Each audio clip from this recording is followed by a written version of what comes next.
Yes, indeed, too. So we had planned on starting working on Black Magic, but we had to switch gears back to Kia base because, as you know, or maybe not know, depending on the order in which we upload the videos, we got a new stereo for Kia base.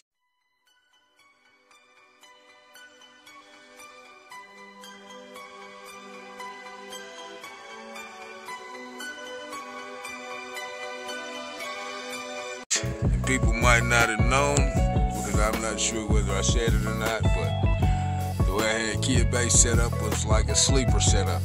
So if you were walking past the car, you would see the factory stereo and think that, well, this can't be the car that was riding past super beaten because it's got a factory stereo. And I did that for a reason.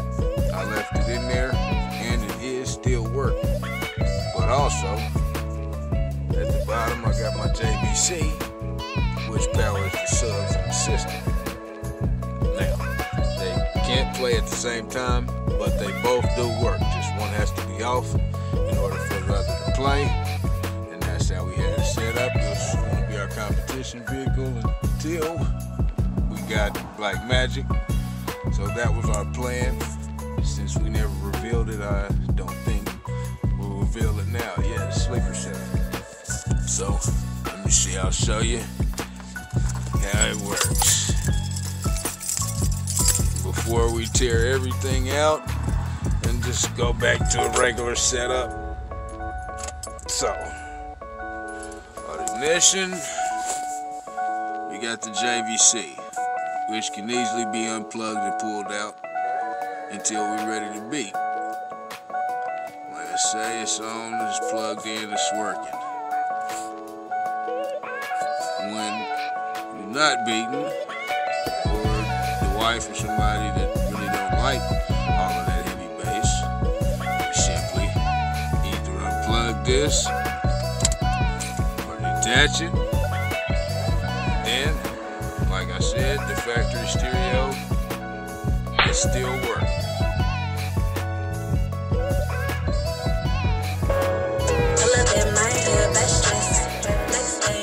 Yeah, enough of that, just to let you know that it's still working. So like I said, it's sleeper setup.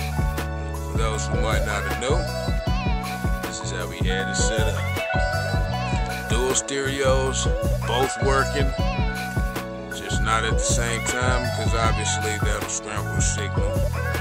But, yes, so, like I said, we're getting everything detached. Getting our bass knobs and everything out the way.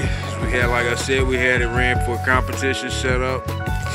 Now we're gonna clean everything up. We're removing trim panels and everything to get everything set in and set up right.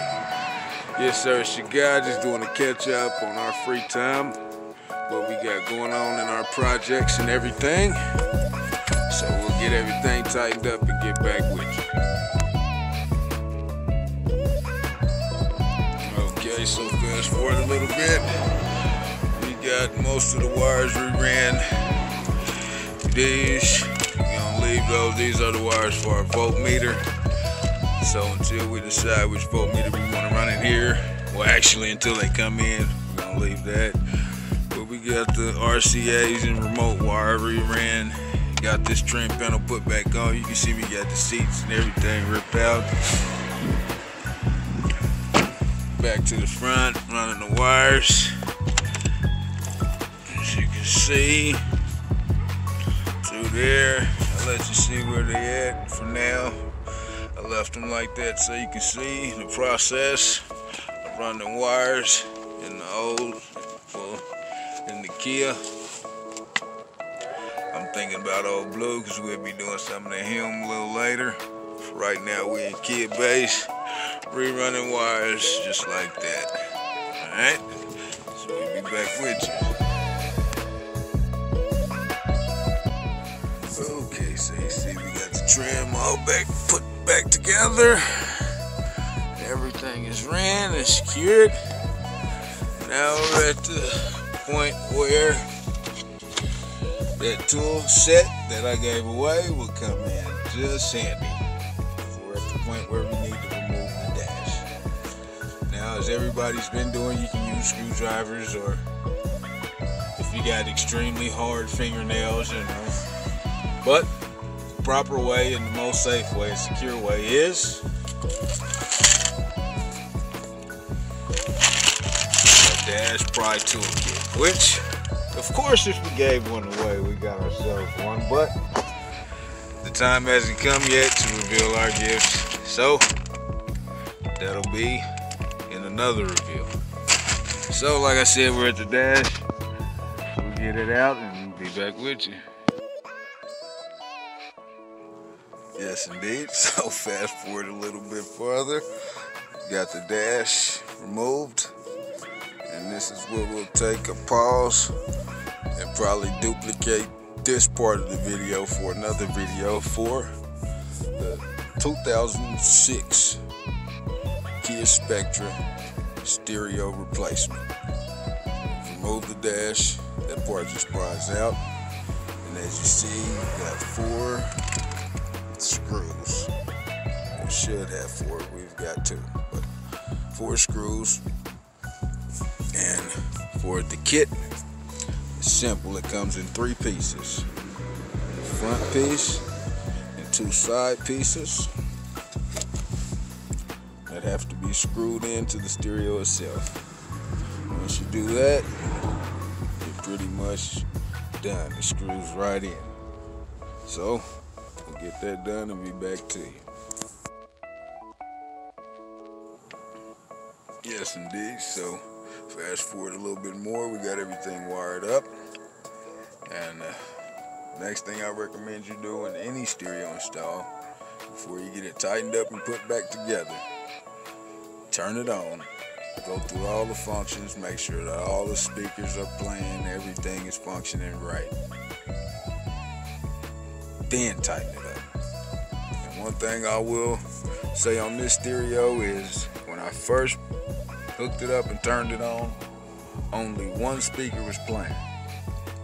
Initially, I started to rack my brain up, but before I went through all of that, which I recommend everybody do before you start going through the hard part, go to the simple part.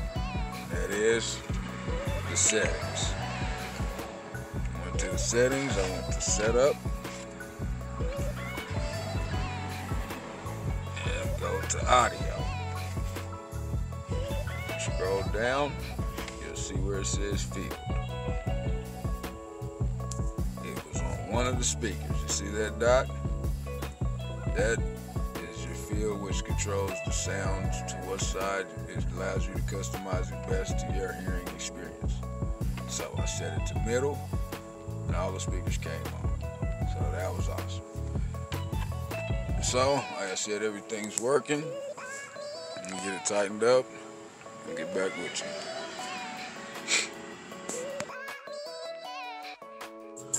Yes, indeed, too. So as you can see, everything tightened up, looking real nice. So y'all know how we do, man.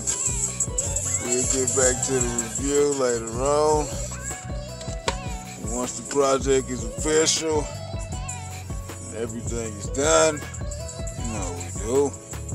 Go to plastic.